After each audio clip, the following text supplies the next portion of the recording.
buenas tardes. Gracias por este reencuentro de cada semana aquí en Canal Metro, en este espacio de información y reflexión en el que con Fanny Vega hemos llamado Política, Producción y Trabajo. Y hoy estamos hablando especialmente de economía porque la economía en tiempo de elecciones siempre tiene importancia y realmente nosotros creíamos que era necesario hablar con referentes del kirchnerismo, con quien es candidata en este caso, que es Paula Español, a quien inmediatamente les voy a presentar. Buen día. Buen día. La doctora en economía, que sabe mucho de la economía heterodoxa, que es lo que han tratado muchos de los candidatos hoy de expresar. ¿Por qué hay que enfrentar la economía hoy con heterodoxia? Digamos, más que enfrentar la economía heterodoxa, lo que hoy hacemos es llevar nuestras ideas dentro de lo que es el gobierno nacional, con ideas que en su momento, en los 90, fueron muy enfrentadas, y aún hoy vemos cómo, por ejemplo, ayer hablaban en el Congreso de Responsabilidad Social Empresaria, que participé en un panel, decían el problema de las políticas de austeridad, muchas veces incluso como eufemismo de políticas de ajuste, digamos, que se están planteando, y nosotros acá la idea de la heterodoxia es pensar, en todo caso, al mercado interno, a la demanda, al salario y a la capacidad de crecimiento desde el impulso de la demanda como motor del desarrollo económico. Pareciera que entre ortodoxia económica y heterodoxia hay una disputa ideológica desde la política que se expresa de un modo desde la oposición y no se expresa del mismo modo desde el oficialismo. Pareciera que el oficialismo tiene pocos defensores para su política económica. No creo que sea así. Quizás a veces tenemos pocos espacios para mostrar nuestras voces, pero aparte creo en algún punto que la mejor defensa de la política económica son los resultados de la economía y este proceso de 10 años de crecimiento, de desarrollo, de inclusión y de generación de empleo. Creo que esa es la mejor defensa, es lo que vive la gente. ¿Y cuáles son esos resultados? Si se pueden sintetizar en... Sí, intentemos sintetizar, porque la verdad que los resultados de esta década son muchos y sin duda también los desafíos hacia adelante. ¿La economía está creciendo este año? Sí, este año la economía lleva un semestre en el cual el EMAE, que es el indicador de crecimiento, está arriba del 5%, y no solo el EMAE, podemos tomar muchísimos otros indicadores que muestran una... El 32% de las exportaciones son exportaciones industriales, si no tengo mal incluso entendido. Arriba del 32%, pero digo, la coyuntura, por un lado, lo que vemos es, sin ir más lejos, el fin de semana que pasó, ya es el cuarto fin de semana en el año con más de 1 millón de personas que se movilizan al interior del país. Eso tiene que ver con una capacidad de compra muy fuerte, la recuperación de la industria automotriz, hay más de 500.000 unidades vendidas, cosecha récord, el cemento, la producción de cemento, que es un indicador que está muy correlacionado con la construcción, que también lleva un crecimiento del 10% en lo que va del año. Entonces, hay una recuperación. Se ha disociado entre el mercado inmobiliario e industria de la construcción. Lo que pasa es que la industria de la construcción tiene además la ventaja de que genera empleo, porque estamos hablando de nuevas construcciones, estamos hablando también de infraestructura, estamos hablando de nueva producción y de generación de empleo. Entonces, por un lado tenemos eso en ese año, pero yendo a la década que me hablaban y del rol de las exportaciones industriales que recién me comentabas, me parece que es importante remarcarlo. Uno no minimiza que uno es un productor de bienes primarios y se ha visto un incremento muy fuerte de las exportaciones primarias. Pero si tomamos esta década, las exportaciones industriales, las MOI, las manufacturas de origen industrial, pasaron de un 27% a prácticamente un 34%. O sea que crecieron más rápido que el total de las exportaciones. Y aún ahí, no solo las exportaciones MOI cualquiera, sino tenemos algunas que son de alto contenido tecnológico, como son los agroquímicos, el software, la maquinaria agrícola, que era un sector devastado durante los 90. Todos estos sectores han multiplicado muchísimo más aún sus ventas al exterior. El kirchnerismo viene a representar hoy en términos económicos la idea de desarrollo industrial que tuvo tal vez como protagonista en los años 60 al desarrollismo.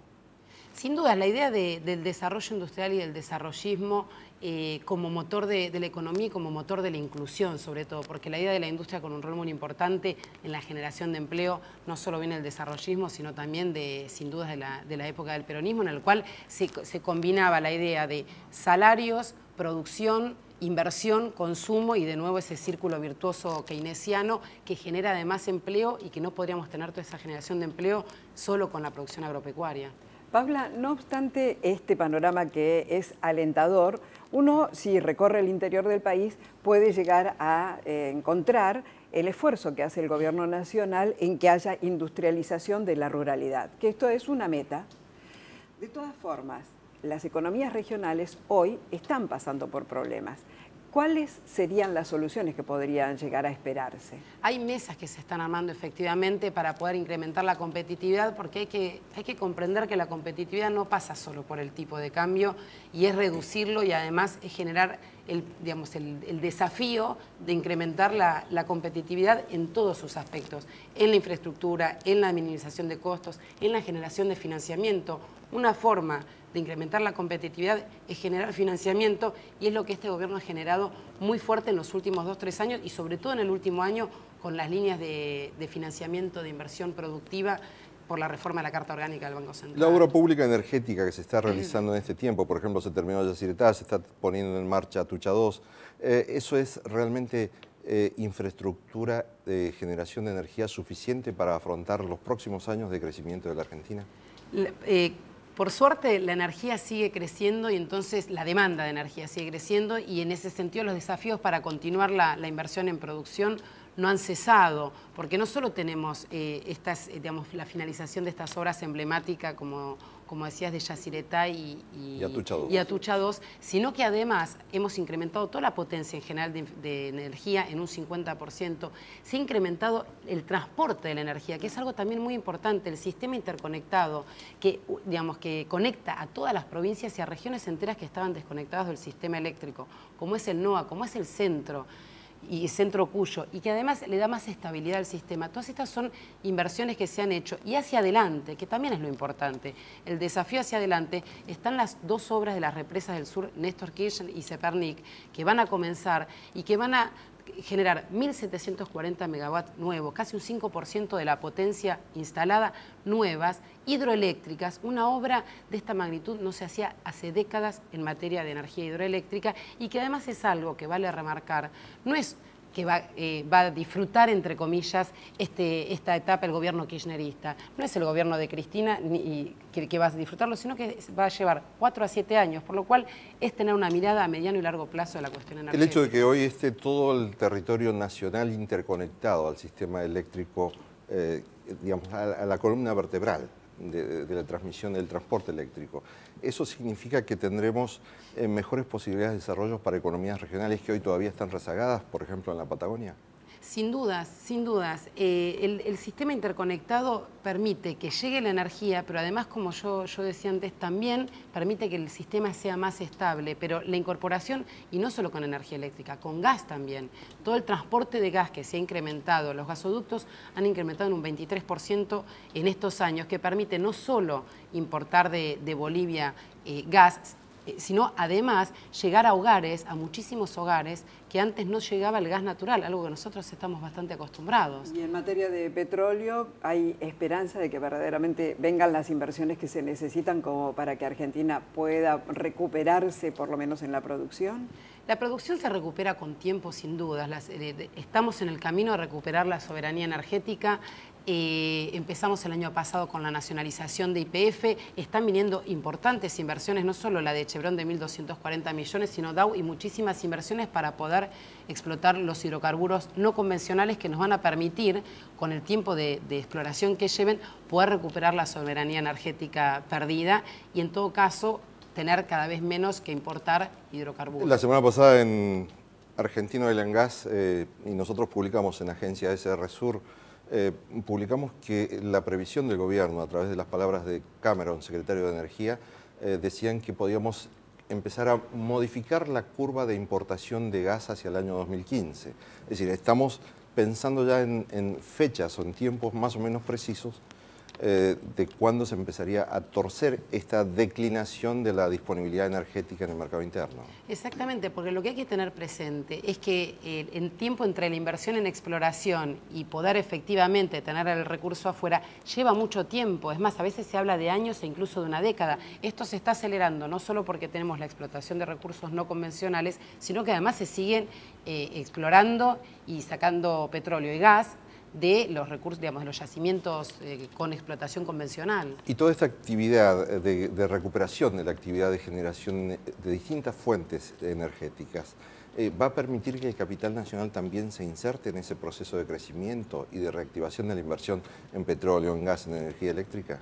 Sin duda es la inversión de YPF y traccionar desde allí los proveedores. Se puede volver a pensar como lo que fue YPF en su momento, que no fue solo una empresa nacional generadora de hidrocarburos, sino que además fue una usina de conocimiento tecnológico y también traccionadora de todo lo que eran sus proveedores. Por eso es importante incluso el acuerdo con Chevron, porque también le va a permitir a YPF, una empresa hoy gestionada desde el Estado Nacional, a tener el conocimiento tecnológico de cómo explotar hidrocarburos no convencionales, algo que hoy todavía YPF no tiene. Y con todo lo que se ocupa usted de la energía, ¿le queda tiempo para la campaña política aquí en la Ciudad de Buenos Aires para ser senadora? Senadora nacional. Sí, junto con Daniel Filmus comparto la fórmula para ser senadores en la ciudad y sin duda nos queda tiempo.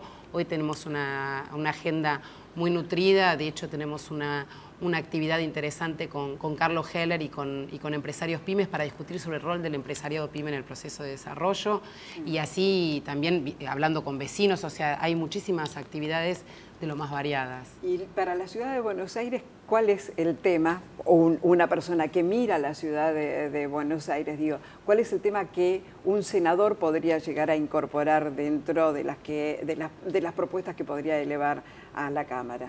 Hay diversas cuestiones, porque uno en general a lo que hace directamente a la problemática de la ciudad de Buenos Aires, uno piensa en la legislatura, porque todos los problemas que hacen a la basura, la ejecución de su presupuesto, la no ejecución, las inversiones, se ve directamente de la legislatura y se interactúa con el ejecutivo de la ciudad, es decir, con la gestión macrista. Pero no olvidemos que todas las leyes que pasen por el Congreso y que tengan un impacto sobre la economía nacional impactan directamente sobre la ciudad. No olvidemos que ingresos brutos, que es prácticamente el 75% o arriba del 70% de los ingresos tributarios de la ciudad dependen de la actividad económica, ¿sí? Las políticas de inclusión social, la asignación universal, las jubilaciones, toda una serie de políticas que se definen desde el Ejecutivo y muchas veces son leyes que pasan por el Ejecutivo, impactan directamente en el bienestar de los porteños y las porteñas.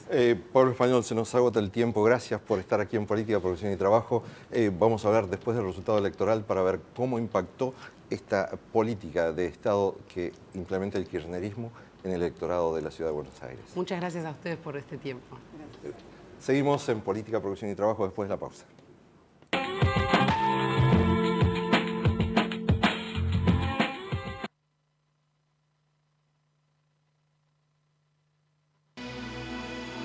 Entidad binacional Yacyretá, generando futuro. Servicios Regionales del Sur, Sociedad Anónima. Trabajamos integrando comunidad y empresas.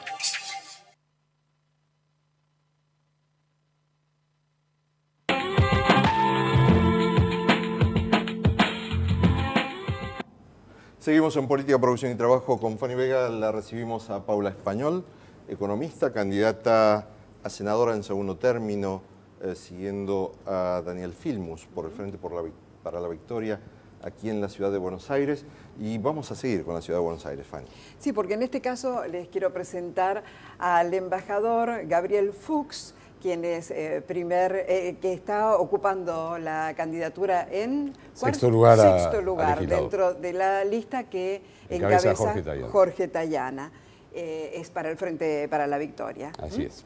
Y bien, también como candidato a legislador, después de estar ya terminando su mandato como senador, Samuel Cabanchik, que está formando parte también de una lista que en este caso encabeza a Pablo Ferreira.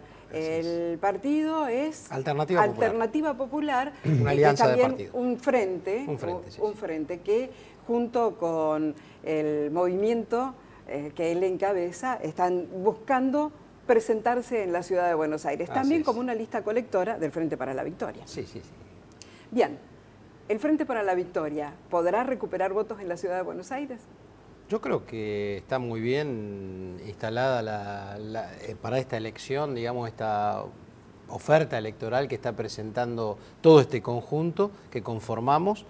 Creo que efectivamente es posible, que hay que perforar ciertos límites, ciertos prejuicios que a veces no hay tiempo de superar en una campaña electoral, pero se está haciendo un buen trabajo acerca de ello.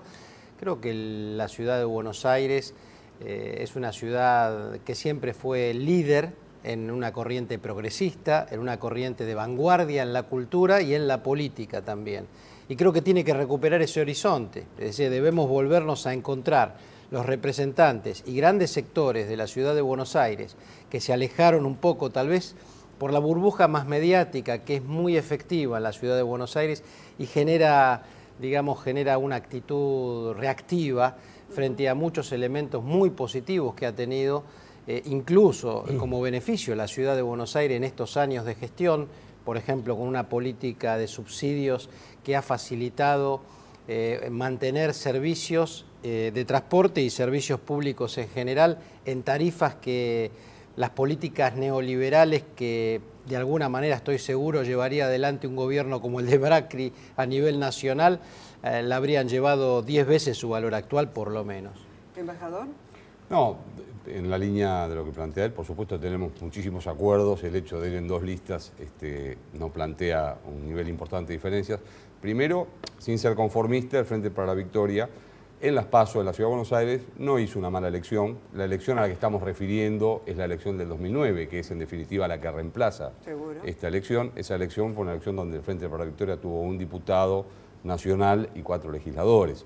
Ya hoy la proyección nos está planteando la posible, la casi segura reelección de Daniel Filmus, 4 diputados nacionales y entre 7 y 8 legisladores de la ciudad. Quiere decir que estamos mejorando. Yo creo que en los pocos días que faltan se va a quedar muy claro, incluso para muchos sectores de izquierda, acá hubo un voto de 15%, prácticamente sumando todos los actores de la izquierda, que lo contracultural, pese a todas las críticas que pueda recibir, lo que es el antisistema, sigue siendo, pese a 10 años de gobierno, el Frente para la Victoria.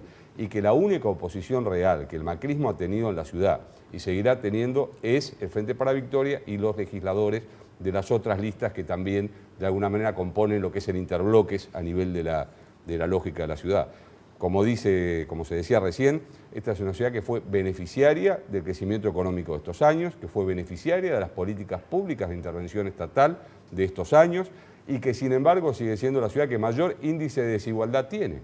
Es decir, es una ciudad que pese a todo eso, haber crecido su Producto Bruto Interno, haber crecido su salario promedio, sigue marcando los mayores indicadores de desigualdad.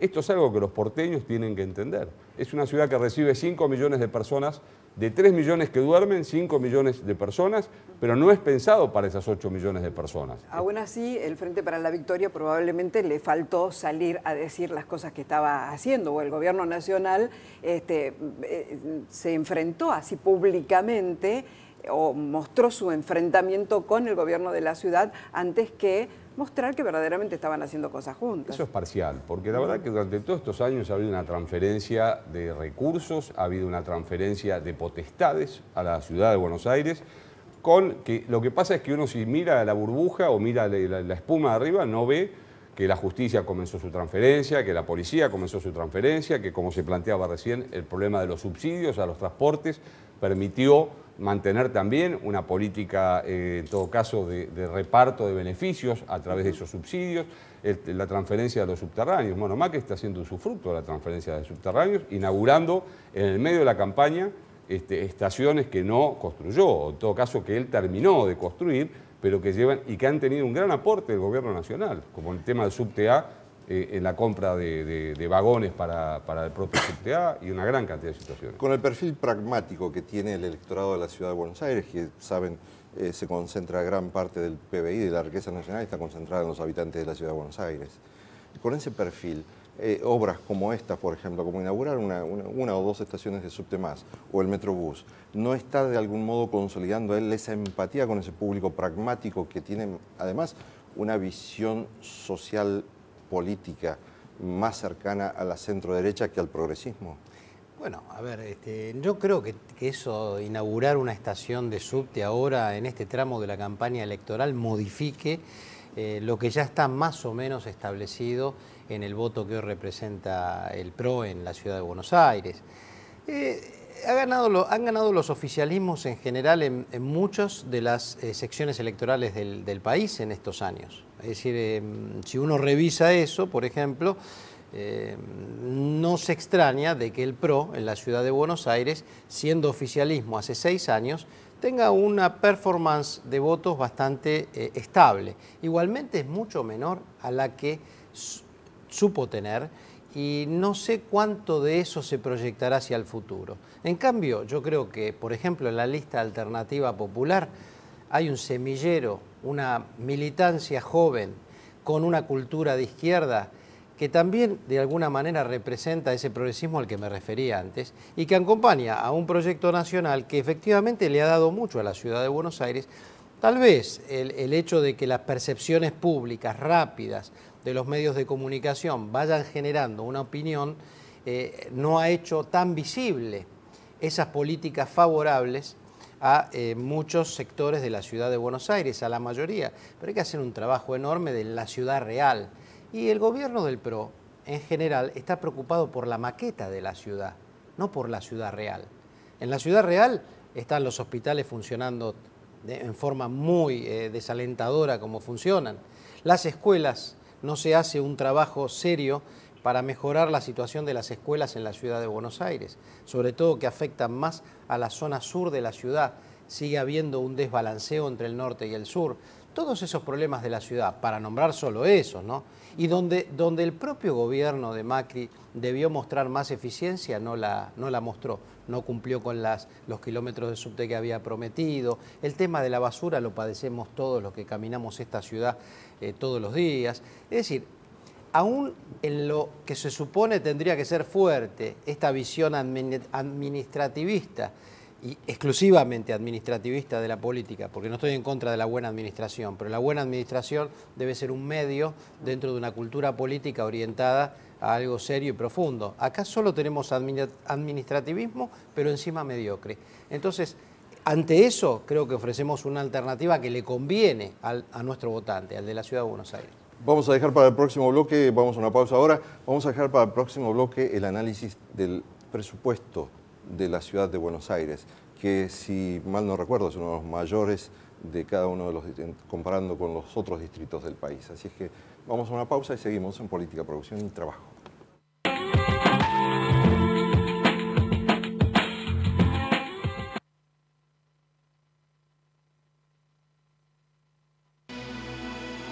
Entidad Binacional Yacyretá, generando futuro. Servicios Regionales del Sur, Sociedad Anónima. Trabajamos integrando comunidad y empresas.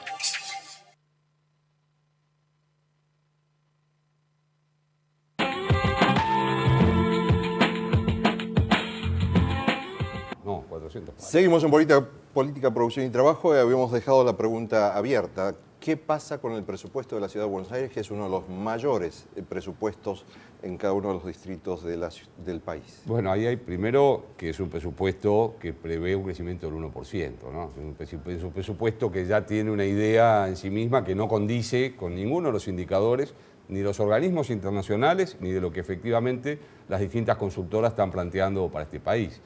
Pero quería hacer una referencia sobre el tema de las obras, porque está evidentemente relacionado. Primera cuestión, nosotros no estamos en contra, es bueno inaugurar obras en periodo de campaña, no estamos en contra de la existencia de un metrobús o de que la política de transportes crezca. Lo primero es que no se puede pensar la política de transportes local sin una política metropolitana. Eso es así porque entran 5 millones de personas todos los días a esta ciudad y el problema principal es la conectividad, 5 millones que tributan, 5 millones que trabajan, 5 millones que generan impuestos directos e indirectos en la ciudad. Por lo tanto, ya hay una concepción clasista en la forma en que la obra pública del macrismo se encara, con precios de una lógica para el metrobús del centro, como el ingeniero Dietrich dijo el otro día, si necesitamos bidet, no sé por qué usó la metáfora de bidet, él deberá aclararlo con su psicólogo, su psicoanalista, ¿no? Tenemos que usar bidet caros. Sí. Y el metrobús que usan los laburantes, de 20 y pico de kilómetros que va para el sur, está hecho con materiales de clase B, que pueden ser sólidos o no. Entonces, esa es una cuestión. La segunda cuestión es que acá los metrobús que hay que hacer son para las salidas de la ciudad. Sí. Esa es la lógica. Nadie está en contra de la obra pública. La tercera cuestión es que la obra pública que se está generando, yo personalmente vivo en Quirno y Rivadavia, así que me inauguraron la estación de subte después de 6 años de tener un obrador en la puerta, así que tengo claro cuándo y cómo se inaugura una obra, prometida 4 veces. Entonces, esta es una cuestión. Sobre el tema del presupuesto, algunas cuestiones. Se le ha dado muchas posibilidades a Macri. Macri sigue endeudándose, sigue planteando una política de alto endeudamiento, con un crecimiento del 1%. Hay un debate muy fuerte alrededor de esas cuestiones que yo creo que hay que dar. Nos estamos yendo casi, Fanny Vega. Está. Le debemos a Cabanchik para la próxima, el próximo encuentro, ya como cuando sea legislador porteño. ¿Cómo no? El Nos poder comprometemos a eso. definir algunos de los temas. Gracias, embajador, presidente de Cascos Blancos así es. en la ciudad de Buenos Aires, 2 de los candidatos a legislador. Y con usted nos reencontraremos aquí en Canal Metro, como siempre, para hablar de política, producción y trabajo, porque son los temas que hacen a la vida cotidiana, son los temas de su interés.